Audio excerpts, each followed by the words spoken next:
எதுக்கு ஸ்ரீரங்கத்தோட மங்களாசாசன பாசுரத்தில் இந்த கதையை சொல்லணும்? வராகனை பற்றி சொல்லணும்னு முடிவு பண்ணி பாசி தூத்து கிடத்த பாரமலை இந்த லோகத்தில் இருக்கிறவா அத்தனை பேரும் மோட்சம் போகிற வரைக்கும் இந்த ஸ்ரீரங்கத்து க்ஷேத்திரத்தை விட்டு நான் பெயர்ந்து போக மாட்டேன். யார் அவர்? அதே ஸ்ரீரங்க நம்பெருமாள் தான். எந்த பெருமாள்? திருப்பார்கடல் யாரோட அவதார ஸ்தலம்? மகாலட்சுமியோட அவதார ஸ்தலமே திருப்பார்கடல் தான். விஷயம் சின்ன விஷயம் என்னென்னா, அடியேன்னு அதான் பண்ணேன். இதை எதுக்கு என் கதையை சொன்னேன்னா, என் கதைக்கு எது விஷயம். ஹைதராபாடுங்கிறது அடியனோட பாரியோட ஊர். அடியன் 7வது பாயிண்ட்டு திருவரங்க செல்வனார். இது ரொம்ப ரொம்ப முக்கியமான ஒரு பாயிண்ட். ஏன் முக்கியமான பாயிண்ட்டுன்னு சொல்கிறேன்னா, அடியனோட லைஃப்லேயும் சில பேர் அடியனை சின்ன கேள்விகளை கேட்டால் அதுக்கு அடியன் விண்ணப்பிக்கும் போது பதில் சொல்லும் போது இந்த பாசுரத்தையும் இந்த வார்த்தையை சொல்லி தான் நான் அடியன் பதிலே சொன்னேன். ஏன்னா வராகாவதாரத்தில் நம்மளால் கைங்கரியம் பண்ண முடியல, அந்த இழவு தீர, அந்த பாத தீர, அந்த வருத்தம் போகிறதுக்காக பெருமாள் திருவரங்கத்தில் எழுந்தொழியிருக்கார் அப்படிங்கிறது தான் மேலோட்டமான அர்த்தம். இப்போ நம்ம எடுத்துட்டு டாபிக் எப்படி வரும் அப்படின்னு கேட்டீங்கன்னா, வராகாவதாரத்தை தாயார் சொல்கிறாள்ல, இது மாதிரி வராகன் பண்ணா அப்படின்னு. எதுக்கு ஸ்ரீரங்கத்தோட மங்களாசாசன பாசுரத்தில் இந்த கதையை சொல்லணும்? வராகனை பற்றி சொல்லணும்னு முடிவு பண்ணி பாசி தூத்து கிடத்த பாரமலைக்கு இந்த தூரம் தன்னை கஷ்டப்பட்டு தன்னோட எல்லாத்தையும் விட்டுட்டு எம்பெருமான் வந்தாங்கிறத சொல்கிறாரோன்னு ஆண்டாள். இந்த இடத்துல எதுக்கு மங்களாசாசனம், ஸ்ரீரங்கத்தோட மங்களாசாசனத்தில் போது மட்டும் எதுக்கு ஆண்டா அதை தெரிவிக்கிறா அப்படின்னா, அதுக்கு ஒரு சூக்ஷ்மம் இருக்குது. ஏன்னா இதே ரங்கநாதன் தான் பங்குனி உத்திரத்துக்கு முன்னாடி நாள் தாயார்கிட்ட மட்டையால் அடி வாங்குறார். பால், தயிர், மோர் எல்லாத்தாலையும் அடி வாங்குறார். மனைவியை சமாதானப்படுத்தி நான் சமாதானப்படுத்த மாட்டேன், சர்வலோக மகேஸ்வரன் நானும் பண்ணவேல பெருமாள், அவள் சன்னதிக்கு இவர் ஓடி போகிறார். தாயார் பெருமாள் சன்னதிக்கு வரலை, பெருமாள் தான் தாயார் சன்னதிக்கு ஓடுறார். ஓடி இத்தனைக்கு அவன் 3 வாட்டி கதவை டமா அடித்து, கதவை சாத்தி விரட்டி திட்டி அடித்து எங்கேயோ போயா அப்படின்ற வரைக்கும் அவள் சொன்னால் கூட அவளை விட்டு போக மாட்டேன்னு அங்கேயே நின்று காரியத்தை சாதிச்சுட்டாரோனோ. இதே தான் வராகனம் பண்ணார். எந்த கஷ்டப்பட்டால் பரவாயில்ல, இவளை விட்டு கொடுக்க மாட்டேன்னு தான் வராகனம் பண்ணார். இது முதல் ரீசன். ஏன்னா தன் மனைவிக்காக என்ன வேணா பண்ணுவேங்கிறதுக்கு தயாராக இருக்கார் ஸ்ரீரங்கம் நம்பெருமாள். இது முதல் விஷயம், இது முதல் அர்த்தம். இதிலே நாம் என்ன கற்றுக்கணும்? நம்ம மனைவிக்குன்னா நம்ம என்ன வேணால் இறங்கி செய்யணும் அப்படிங்கிறது முக்கியம். ரெண்டாவது இன்னும் விசேஷமான அர்த்தம். நீங்கள் ஸ்ரீரங்கத்தோட திருமாலை பாசுரத்தில் அரங்கமா நகரோலானேன்னு வார்த்தை வரும்போதெல்லாம் பெரியவாசன் பிள்ளை ஒரு வார்த்தைக்கு ஒரு அர்த்தம் பண்ணுவார். அதில் ஒரு அர்த்தம் என்ன பண்ணியிருக்காருன்னா, இந்த லோகத்தில் இருக்கிறவா அத்தனை பேரும் மோட்சம் போகிற வரைக்கும் இந்த ஸ்ரீரங்கத்து க்ஷேத்திரத்தை விட்டு நான் பெயர்ந்து போக மாட்டேன். சாதாரணமாக ஒருத்தர் நம்ம பார்த்துக்கு வரார் அப்படின்னா நின்றுண்டே பேசிட்டு இருக்காருன்னா அவர் கிளம்ப போகிறாருன்னு அர்த்தம், உடனே கிளம்பிடுவார் அர்த்தம். உட்காந்துட்டாருன்னா சரி இன்னொரு 1 மணி நேரம் 2 மணி நேரம் இருப்பார் அப்படின்னு அர்த்தம். படுத்துட்டாருன்னா சரி 2 நாள் டேரா இதா. இங்கே என்ன பண்ணுறார்? பெருமாள் படுத்துட்டு இருக்கார் அப்படின்னா என்ன அர்த்தம்? போகிறது இல்லையான்னு அர்த்தம். திருவேங்கடம் நின்றுட்டுருக்கார், இவர் படுத்துட்டார். ஸோ இப்போ என்ன அர்த்தம்? இந்த இடத்த விட்டு போக மாட்டேன் என்ன சொல்லிகிட்டே படுத்துட்டு இருக்காராம் பெரிய பெருமாள். இந்த லோகத்தில் இருக்கிற எல்லா ஜீவாத்மாக்களும், மனுஷர்கள் இல்லை, எறும்பு புழு பூச்சில் இருக்க ஜீவாத்மா வரைக்கும் அத்தனையும் நான் மோட்சலோகத்துக்கு கூட்டின்னு போகிற வரைக்கும் இந்த இடத்த விட்டு நான் நகர மாட்டேன், பெயர மாட்டேன்னு ஸ்திரமாக உட்கார்ந்துட்டுருக்காரா. அப்படியே ஸ்ரீரங்கத்துலேருந்து ஸ்ரீவில்லிபுத்தூர் போங்க. ஸ்ரீவில்லிபுத்தூரோட மூலஸ்தானத்தில் 3 பேர் இருப்பாள். நீங்கள் வடபத்திர சாய் சன்னதி போக்குள்ளது ஆண்டாளோட திருமாளிகைக்கு போகணும். அங்கே போய் நாச்சியார் திருமாளிகைன்னு சொல்லுவாங்க. அங்கே போய் மூலஸ்தானத்தில் 3 பேரை சேவிக்கலாம். இந்த பக்கம் ஆண்டாள், இந்த பக்கம் கிருணன், நடுவில் நிற்கிறவர் யார்? ரங்கமன்னார். யார் அவர்? அதே ஸ்ரீரங்க நம்பெருமாள் தான். எந்த பெருமாள் இவா எல்லாரையும் மோட்சம் கூட்டும் போகிற வரைக்கும் இந்த ஊரை விட்டு போமாட்டேன்னு சொன்னாரோ அதே பெருமாள் இந்த ஆண்டாளுக்காக தன் ஊரையும் தன் சங்கல்பத்தை விட்டுட்டு அவள் பின்னாடியே போயிட்டானோன்னு. உண்மை, வீட்டோட முதல்ல உலகத்தின் முதல் வீட்டோட மாப்பிள்ளை ஸ்ரீரங்க நம்பெருமாள் தான். வீட்டோட மாப்பிள்ளைங்கிற ஒரு விஷயத்தை தொடக்கம் பண்ணி வச்சதே அவர் தான்.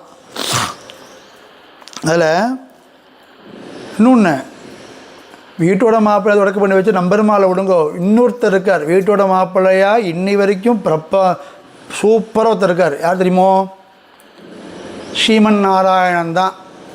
எப்படி சுவாமி அப்படின்னா, வியூக வாசுதேவனா பெருமாள் சயனத்தை படுத்துட்டுருக்காரா?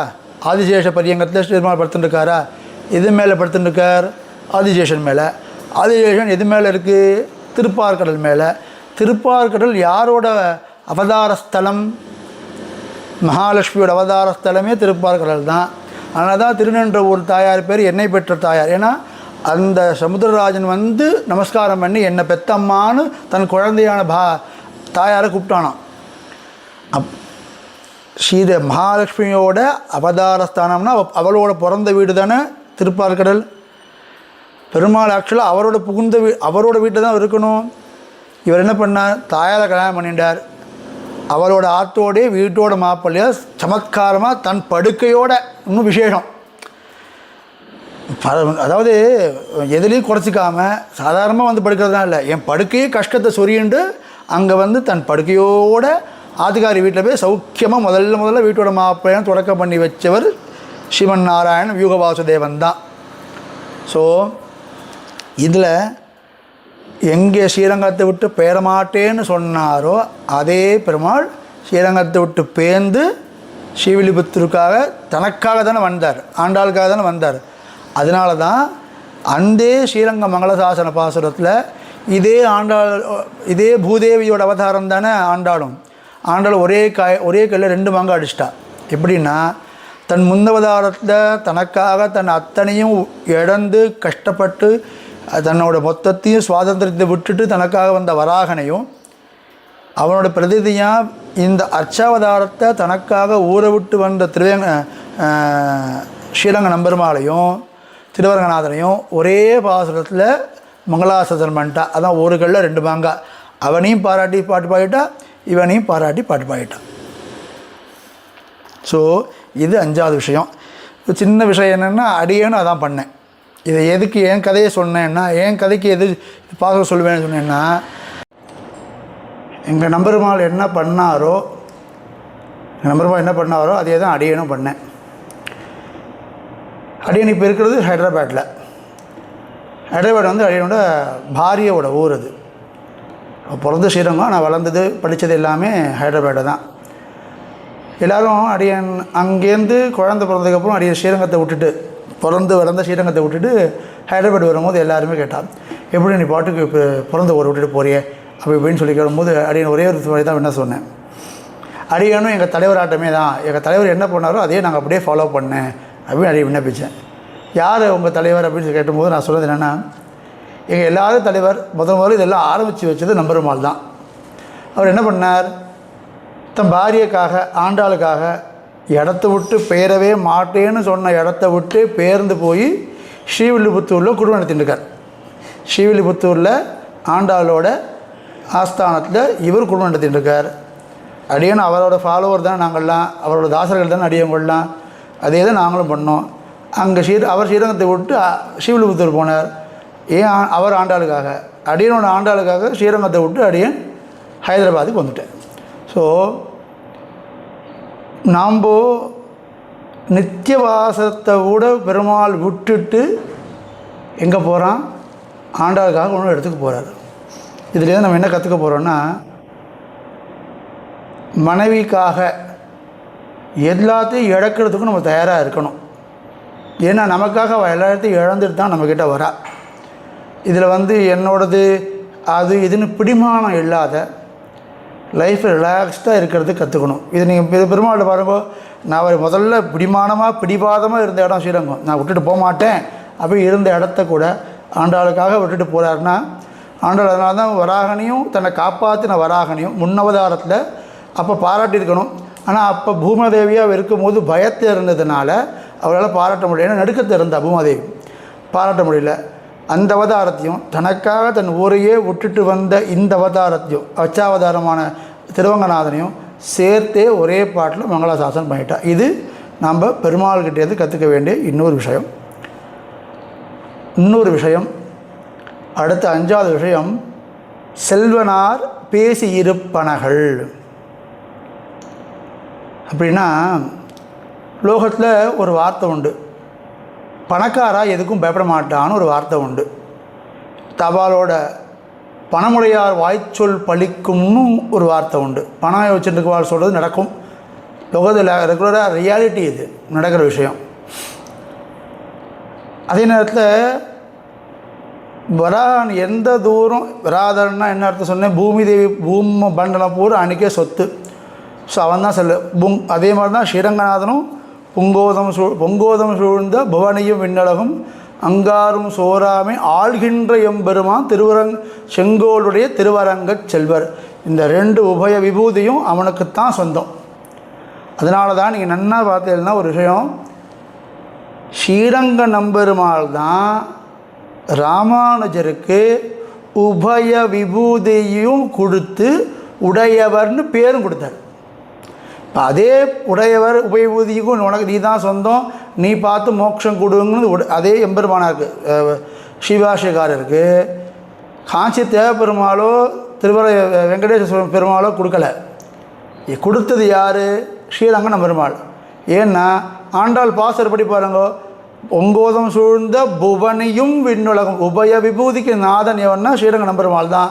அதனால தான் என்ன பண்ணார், நான் தான் இது வரைக்கும் நாதனாக இருந்தேன், இனிமேல் நான் போய் ரெஸ்ட் எடுத்துக்கிறேன், இதை விட மீ நாதனாக இரு அப்படின்னு சொல்லிட்டு எம்பெருமானார் கையில் பொறுப்பை உடைச்சிட்டு போய் படுத்துட்டார். அதனால தான் ஸ்ரீபாஷக்காருக்கு ஸ்ரீரங்கத்தில் பேர் உடையவர், உபய விபூதியும் உடையவர்னு பேர். ஸோ பேசி இருப்பனகள் அப்படின்னா ரொம்ப ரொம்ப முக்கியமான விஷயம். இதில் வராக நமக்கு காட்டுற 2 முக்கியமான விஷயம் என்னென்னா, ஒன்று மனைவி கிட்ட உண்மையை பேசணும், அதை விட முக்கியம் மனைவி கிட்ட பேசணும். இப்போ பல பேர் என்ன பண்ணிடுறான்னா, வெளியே நிறைய பேசுகிறா, வியாபாரத்துக்கோசரம் பேசுகிறா, வருமானத்துக்கோசரம் பேசுகிறா, படிப்புக்கோசரம் பேசுகிறா, ஏதோ எல்லாரோடையும் சிரித்து பேசின்னு இருக்கிறவா ஆற்றுக்கு வந்தோடனே மூடிஸ்ட் ஆகிடுறா. அவளுக்கு கோபம் வந்துடுறது, ஏதோ ஒன்று நினச்சிக்கிறா, எரிஞ்சு விழுறது, அந்த வெளியில் இருக்க வேலை டென்ஷன்லாம் ஆற்றை வந்து காட்டுறது, இந்த மாதிரி பண்ணுறா.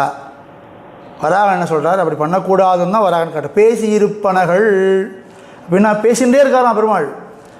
பூமாதேவி கேட்டது ஒரே ஒரு கேள்வி தான், என் குழந்தைகளுக்கெல்லாம் நல்ல வழி காட்டு, அவள் எல்லாரும் உன்னை வந்து அடையணும், என் குழந்தை கஷ்டப்படுத்தாது என் குழந்தைகளை, அதுங்களாம் கஷ்டம்னா பட முடியாது, எங்களால் கஷ்டப்படாமல் சுலபமாக உன்னை அடையிறதுக்கு உண்டான வழி ஏதாவது இருந்ததுன்னா அதை காட்டு. இதுதான் பூமிதேவி வராகனை கேட்ட ஒரே ஒரு கேள்வி. மொத்த வராக புராணம் பூரா 10,000 ஸ்லோகமும் இவன் தான் பேசிட்டு இருக்கார். வராகன்னா வாய மூடாமல் பேசிட்டு இருக்கார். அப்படின்னா ஆற்றுலையும் மாமிகளோடு பேசணும்னு அர்த்தம். நம்ம வெளிய பேசணும், வீராப்பு பண்ணுறோங்கிறதெல்லாம் விஷயம் இல்லை. ராமனை திருக்கல்யாணம் பண்ணிக்கும் போது சீதை அதை தான் எதிர்பார்த்தா. வில்லை முறிச்சாச்சு, சீதா மாலையோடு வந்துட்டுருக்கா, கழுத்தில் மாலை போடுறதுக்கு. வில்லை முடிச்சுட்டு ராமன் திரும்பி பார்க்கும்போது சீதா மாலையோடு நின்றுருக்கா. ராமன் சொன்ன வார்த்தை, எங்கள் ஆச்சாரியன் விஸ்வாமித்திரர் வில்லை எடுத்து பாருன்னு சொன்னார். நாங்கள் எடுத்து பார்த்தேன், முறிஞ்செடுத்து. இந்த பெண் கொடுத்து பெண் வாங்குவதெல்லாம் நம் ஐயனை கேட்க வேண்டும் அன்னார். அது மாதிரி சொன்னார். அப்படின்னா ஆச்சாரியன் சொன்னார் வில்லு எடுத்து பாருன்னார். நான் வில்லு எடுத்து பார்த்து முறிஞ்சு போயிடுது. ஆனால் அந்த பொண்ணு கொடுத்து வாங்கிறது, கல்யாணம் பண்ணிக்கிறதுலாம் எங்கள் அப்பா தசரதன் வந்து முடிவு பண்ணாதான் அப்படின்ட்டு. சீதைக்கு பகு ஆனந்தம். ஏன்னா வில்லு எடுத்து முறிக்கிறதுங்கிறது வீரனோட செயல். வீரமாக யார் இருந்தாலும் அந்த வில்லு எடுத்து முறிச்சு விடலாம். ஆனால் பேசணுமே. இவ்வளோ அழகான ஒருத்தி வரா, தனக்கு மாலை போடணுன்னு எல்லாத்தையும் மறந்துட்டு, சாஸ்திரத்தை மறந்துட்டு, எல்லாத்தையும் மறந்துட்டு இல்லையா ராமன். வாயை திறந்து சொல்கிறான் பாருங்க, பேசுகிறான் பாருங்க. சீதைக்கு ரொம்ப ஆனந்தம். என்னென்னா ராமன் பேசுவானான்னு டவுட் இருந்தது அவளுக்கு. பேசணுன்னு அவ்வளோ ஆனந்தம்.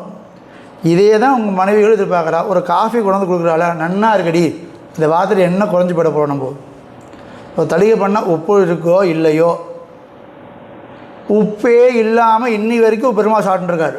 நாம் எல்லாம் பேசின்னு இருக்கோம். உப்பில்லாத ஒப்புளி எப்பன் அவன் பேர். என்னப்பன் எனக்கு ஆகிகளாய் என்னை பெற்றவளாய் பொன்னப்பன் மணியப்பன் முத்தப்பன் எப்பன் என்னப்பனுமாய் ஒப்பவர் இல்லாமல் வாழும் திருவள்ளிக்கு. அதே ஒப்பிலாவப்பன்னு பேர். இவருக்கு திருவிண்ணகரில் இருக்கிற பெருமாளோட ஸ்ரீனிவாசன் பேர் ஒப்பிலா அப்பன். தமஸ்ய அப்பியதிகஷ்ய திருஷ்யத்தே. ஒப்பாரும் மிக்காரும் விளையாய் மாமாயான்னு தான் பேர். ஒப்பிலா அப்பன் தான் பேர். ஆனால் உப்புலி அப்பன்னு சொல்கிறா. எதுக்குன்னா, இதே பூமாதேவி பிறந்த போது, ஸ்ரீதேவி வந்து பூமாதேவின்ற மார்க்கண்டேய மகரிஷியிட பிறந்த போது இவருக்கு திருக்கல்யாணம் பண்ணிக்கிறதுக்காக இது பெருமாள் எழுந்துள்ளினார். இப்போது சித்திரை மாதம் வைகாசி மாதம் பேசுகிறதுக்கு வந்தாராம். இவர் தொண்டு கேவனா குடுகுடு கேவனா தொண்டு கேவனா வந்தார். இவர் பெருமாள். தாயாருக்கு அப்போ தான் சின்ன பொண்ணு, 16 வயசு கூட ஆகலை. இவர் தொண்டு கேவனா திருக்கல்யாணம் பண்ணிக்கிறது வந்துட்டார். அவள் அப்பா மார்க்கண்டேய மகரிஷி சொல்கிற, இல்லை எப்போ கல்யாணம் பேச ஆரம்பித்தா, சித்திரை வைகாசியில் கல்யாணம் பேச ஆரம்பித்தது ஐப்பசி கார்த்திகை வரைக்கும் பேசிகிட்டு இருக்கா. 6 மாதம் ஆர்குமெண்ட்டு. ஒவ்வொரு நாளாக வரார். இல்லை இது தெரியாது, திருப்பி போகிறார். எப்படியாவது அவளை கல்யாணம் பண்ணிட்டுன்னு இருக்குது. அவர் சொன்னால், உப்பு கூட போட தெரியாமல் என் பொண்ணுக்கு தளிகையில் உப்பு கூட போட தெரியாது, தளிகை பண்ண தெரியாதுன்னு மார்க்கண்டேய மகரிஷி சாதிச்சார். அதுக்கு இன்னும் காணும், உப்பே இல்லாமல் சாப்பிட்றேன்ட்டார் அவர். இன்னி வரைக்கும் அந்த சன்னதிக்குள்ள லவணவர்ஜித சுவாமின்னே அவருக்கு பேர். லவணவர்ஜித சுவாமின்னே பேர். அப்படின்னா என்ன? லவணம்னா உப்பு, வர்ஜிதம்னா விட்டவர்.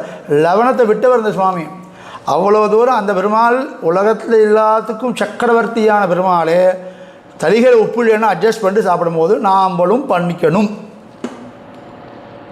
இதில் என்னென்னா, இது எல்லாத்தையும் தளிகள் உப்பு இதெல்லாம் பார்க்கறத விட சந்தோஷத்தை பாருங்க முதல்ல. அது ஒன்று வந்துட்டாலும் உப்பு தானாக வரும்.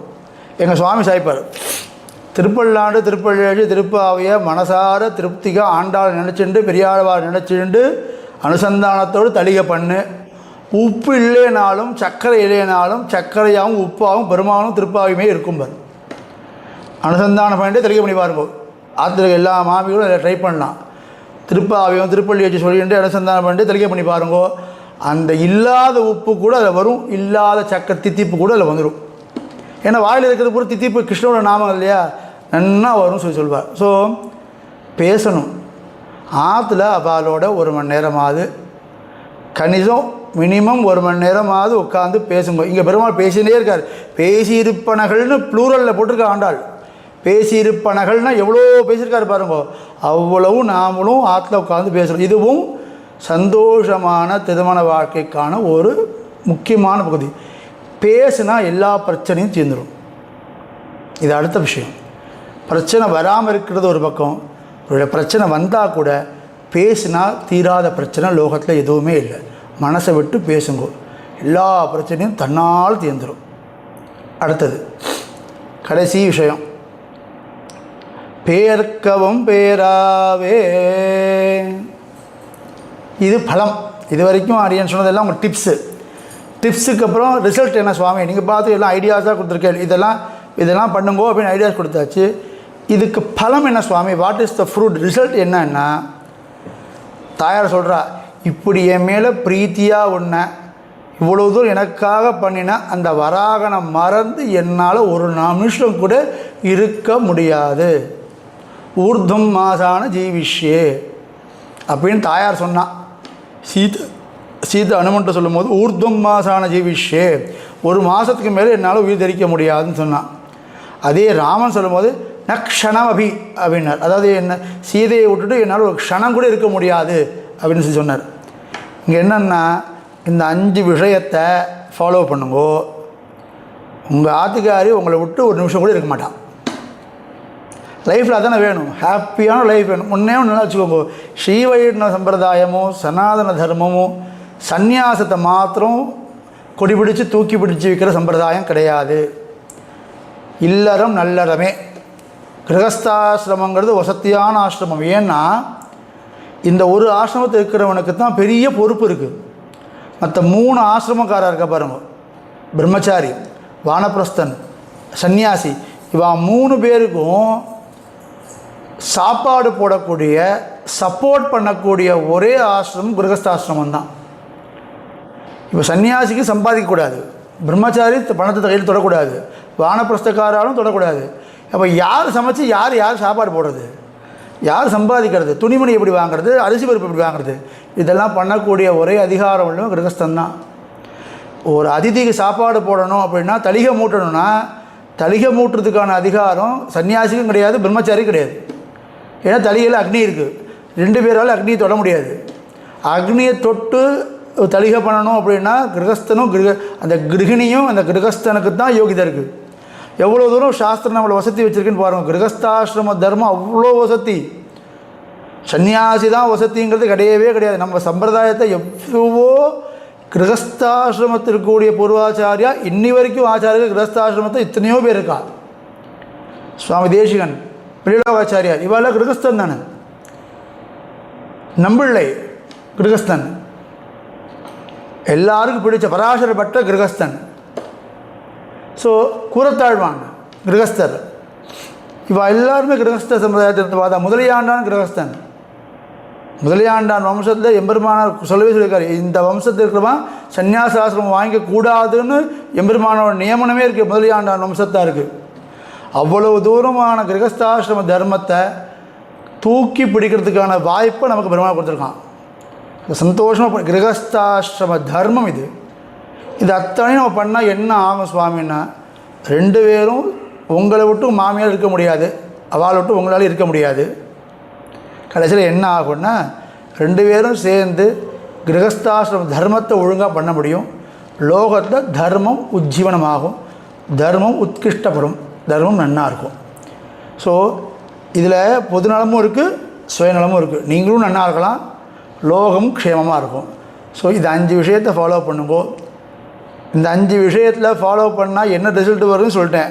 இந்த 5 விஷயத்தை ஃபாலோ பண்ணால் எப்படி வராகன ஆண்டாளால் மறக்க முடியலையோ, உங்களையும் உங்கள் ஆத்துக்கு இவாளாலையும் உங்களை மறக்காமல் இருக்க முடியும். நீங்கள் இல்லாமல் அவளால் இருக்கவே முடியாதுங்கிற நிலைமையும் வரும். இதை செய்யுங்கோ. எல்லோரும் இதை ஃபாலோ பண்ணுறதுக்கு ட்ரை பண்ணுங்கோ. 2 பக்கமும் ட்ரை பண்ணணும். இது அடியன் ஒரு பக்கம் மாமாக்கள் மட்டும் சொன்னேன், ஆத்துக்காருக்கு மட்டும் சொன்னேன், ஆத்துக்காரிக்கு ஒன்றும் இல்லைங்கிறது கிடையாது. அவளும் இதையே ட்ரை பண்ணலாம். ஒன்லி என்னன்னா அதோட அந்த மேஸ்குலினா ஃபெமினினா மாற்றிக்கோங்க. இதையே நீங்களும் பண்ணீங்கன்னா 2 பேரும் சந்தோஷமாக ஒத்துமையாக வாழலாம். ஏன்னா நீங்கள் கல்யாணம் பண்ணிக்கும் போது ஒரு விஷயத்தை மந்திரங்கள் தெரியாமல் கல்யாணம் பண்ணிக்கிறா. கல்யாணம் பண்ணுறது ஒரு உடன்படிக்கை, இட்ஸ் அன் அக்ரிமெண்ட். நானும் நீயும் ஒரு உடன்படிக்கைக்கு வருவோம், 2 பேரும் சேர்ந்து ஒரே தர்மத்தை ஃபாலோ பண்ணுவோன்றது தான் நம்ம கல்யாணம் போது பண்ணிக்கக்கூடிய மந்திரங்களோட அர்த்தமே. புரியுறதா? அந்த தர்மத்தை ஃபாலோ பண்ணுறதுக்கு 2 பேரும் ஒரே மாதிரி போனால் தான் ஓட முடியும். 2 மாடு இருக்குன்னா ஒரு வண்டி இழுத்துட்டு போனால் 2 மாடு ஒரே மாதிரி போனால் தான் முடியும். இப்போ போய் இந்த பக்கம் ஒரு மாடு போச்சுன்னா வண்டி போயிடும், கொடை சாஞ்சிடும். 2 பேரும் ஒரே மாதிரி ஏக சிந்தனமாக, அதுதான் கடைசியாக பேர்க்கவும் பேராக பேசுங்கோ. பேசினாலே எல்லா விஷயமும் வெளிவரும், எல்லா ப்ராப்ளமும் சால்வ் ஆகும். இதை ஆற்றுல அப்ளை பண்ணி பாருங்கள், உங்கள் லைஃப்பில் அப்ளை பண்ணி பாருங்கோ. அப்ளை பண்ணி பார்த்துட்டு நல்ல ரிசல்ட் வந்துச்சுன்னா கமெண்ட்டில் சொல்லுங்கோ. எல்லோரும் நல்ல ரிசல்ட் தான் வரணும். பூதேவியும் ஸ்ரீ பூராக கிருபையில் எல்லாரோட லைஃப்பும் எல்லாரோட திருமண வாழ்க்கையும் சரி, அவள் என்னென்ன வாழ்க்கை எடுத்துகிட்டு இருக்காளோ அந்த வாழ்க்கை பூவராவோட கிருபையில் ஆண்டாளோட கிருபையில் எல்லாருக்கும் நல்ல வாழ்க்கையை அமையணும்னு பிரார்த்தனை பண்ணிட்டு ஸ்ரீ பூமி தேவி சமேத ஸ்ரீ வராக சுவாமி திருவடிகளே சரணம், சுவாமி எம்பெருமானா திருவடிகளே சரணம், சுவாமி தேசிகன் திருவடிகளே சரணம், சுதாச்சாரியன் திருவடிகளே சரணம்.